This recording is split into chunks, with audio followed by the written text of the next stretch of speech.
So hi friends, ನಾನಿವತ್ತು ಬೇಟಗೇರಿ ಚಟ್ನಿಯನ್ನು ಯಾವ ರೀತಿ ಮಾಡ್ಕೊಳ್ಳೋ ಅಂತ ತೋರಿಸ್ಕೊಡ್ತೀನಿ. ಇದು ಪೂರಿ ಹಾಗೂ ಚಪಾತಿ ಜೊತೆಗೆ ತುಂಬಾ ಕಾಂಬಿನೇಷನ್ ಆಗಿ ತುಂಬಾ ಚೆನ್ನಾಗಿರುತ್ತೆ. ಹಾಗಾದರೆ ಇದನ್ನು ಯಾವ ರೀತಿ ಮಾಡ್ಕೊಳ್ಳೋದು ಅಂತ ನೋಡ್ಕೊಂಬರೋಣ ಬನ್ನಿ. ಮೊದಲಿಗೆ ನಾನಿಲ್ಲಿ ಒಂದು ಬೌಲನ್ನು ತೊಗೊಂಡಿದ್ದೀನಿ. ಇದಕ್ಕೆ ಈಗ 1 ಕಪ್ ಆಗೋಷ್ಟು ಮೊಸರನ್ನು ಹಾಕ್ತಾಯಿದ್ದೀನಿ. ಆದಷ್ಟು ಗಟ್ಟಿಯಾಗಿರುವ ಮೊಸರನ್ನೇ ತಗೊಳ್ಳಿ. ಈಗ ಇದಕ್ಕೆ ಸ್ವಲ್ಪ ನೀರನ್ನು ಹಾಕ್ತಾಯಿದ್ದೀನಿ. ಹಾಗೆ ನಂತರ ಈಗ ಒಂದು ಅರ್ಧ ಕಪ್ ಆಗುವಷ್ಟು ಪುಟಾಣಿ ಹಿಟ್ಟನ್ನು ತೊಗೊಂಡಿದ್ದೀನಿ, ಹುರ್ಗಡ್ಲೆ ಹಿಟ್ಟನ್ನು. ಈಗ ಇದನ್ನು ಚೆನ್ನಾಗಿ ಮಿಕ್ಸ್ ಮಾಡ್ಕೊಳ್ಳೋಣ.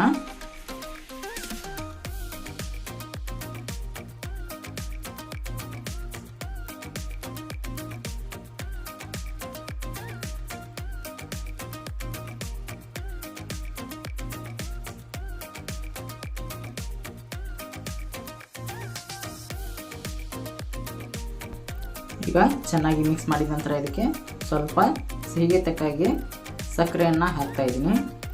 ಇದನ್ನು ಕೂಡ ಈಗ ಸಕ್ಕರೆ ಕರಗೋವರೆಗೂ ಚೆನ್ನಾಗಿ ಮಿಕ್ಸ್ ಮಾಡ್ಕೊಳ್ಳೋಣ.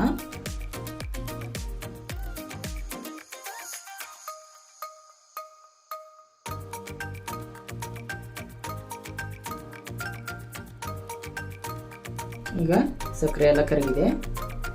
ಈಗ ಒಂದು ಕಡಾಯಿಗೆ ಸ್ವಲ್ಪ ಎಣ್ಣೆಯನ್ನು ಹಾಕ್ಕೊಳ್ತಾ ಇದ್ದೀನಿ.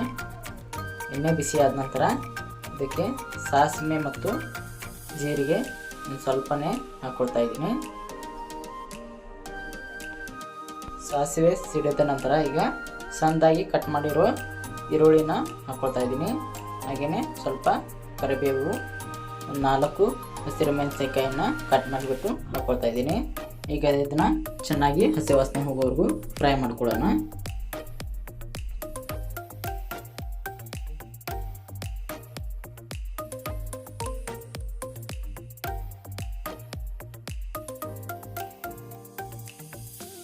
ಫ್ರೈ ಆದ ನಂತರ ಈಗ ಇದಕ್ಕೆ ಸ್ವಲ್ಪ ಅರಿಶಿನ ಪುಡಿಯನ್ನು ಹಾಕ್ಕೊಳ್ತಾ ಇದ್ದೀನಿ.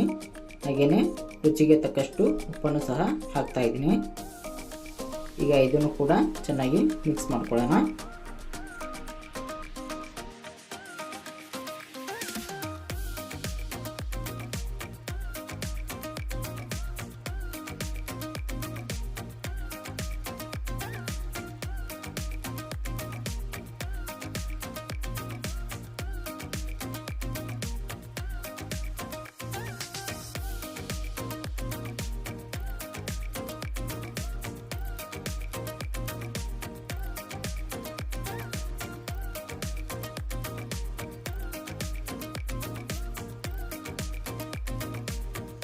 ಈಗ ಒಗ್ಗರಣೆ ಎಲ್ಲ ರೆಡಿಯಾಗಿದೆ. ಈಗ ಗ್ಯಾಸನ್ನು ಆಫ್ ಮಾಡ್ಕೊಂಡಿದ್ದೀನಿ. ಈಗ ಕಲಿಸಿಟ್ಟಿರುವಂತಹ ಮಿಶ್ರಣವನ್ನು ಹಾಕುತ್ತಾ ಇದ್ದೀನಿ. ಈಗ ಇದನ್ನು ಕುದಿಸೋ ಅವಶ್ಯಕತೆ ಏನಿಲ್ಲ, ಚೆನ್ನಾಗಿ ಒಂದ್ಸಲ ಮಿಕ್ಸ್ ಮಾಡಿದರೆ ಸಾಕು. ಬೇಟಗೇರಿ ಚಟ್ನಿ ರೆಡಿ ಆಗುತ್ತೆ. ಚೆನ್ನಾಗಿ ಮಿಕ್ಸ್ ಮಾಡಿದ ನಂತರ ಇದಕ್ಕೆ ಮೇಲುಗಡೆ ಸ್ವಲ್ಪ ಕೊತ್ತಂಬರಿ ಸೊಪ್ಪನ್ನು ಹಾಕ್ಕೊಳ್ತಾ ಇದ್ದೀನಿ. ಇದನ್ನು ಹಾಕ್ಕೊಂಡು ಕೂಡ ಸ್ವಲ್ಪ ಮಿಕ್ಸ್ ಕೊಟ್ಟರೆ ಬೇಟಗೇರಿ ಚಟ್ನಿ ರೆಡಿ ಆಗುತ್ತೆ. ನಾನು ತೋರಿಸಿರೋ ಈ ಬೇಟಗೇರಿ ಚಟ್ನಿನ ಮನೆಯಲ್ಲಿ ಒಂದ್ಸಲ ಟ್ರೈ ಮಾಡಿ ನೋಡಿ, ಖಂಡಿತನೇ ಇಷ್ಟಪಡ್ತೀರಾ. ಇದನ್ನು ಪೂರಿ ಹಾಗೂ ಚಪಾತಿ ಜೊತೆಗೆ ತಿನ್ನಲಿಕ್ಕೆ ತುಂಬಾ ರುಚಿಯಾಗಿರುತ್ತೆ. ಈ ವಿಡಿಯೋ ನಿಮಗೆ ಇಷ್ಟವಾದರೆ ಲೈಕ್ ಮಾಡಿ, ಶೇರ್ ಮಾಡಿ, ಹಾಗೂ ನಮ್ಮ ಚಾನಲ್ನ ಯಾರಾದರೂ ಹೊಸಬ್ರು ನೋಡ್ತಾ ಇದ್ದರೆ ಪ್ಲೀಸ್ ಸಬ್ಸ್ಕ್ರೈಬ್ ಮಾಡ್ಕೊಳ್ಳಿ. ಮತ್ತೆ ಮುಂದಿನ ವಿಡಿಯೋದಲ್ಲಿ ಸಿಗೋಣ. ಧನ್ಯವಾದಗಳು.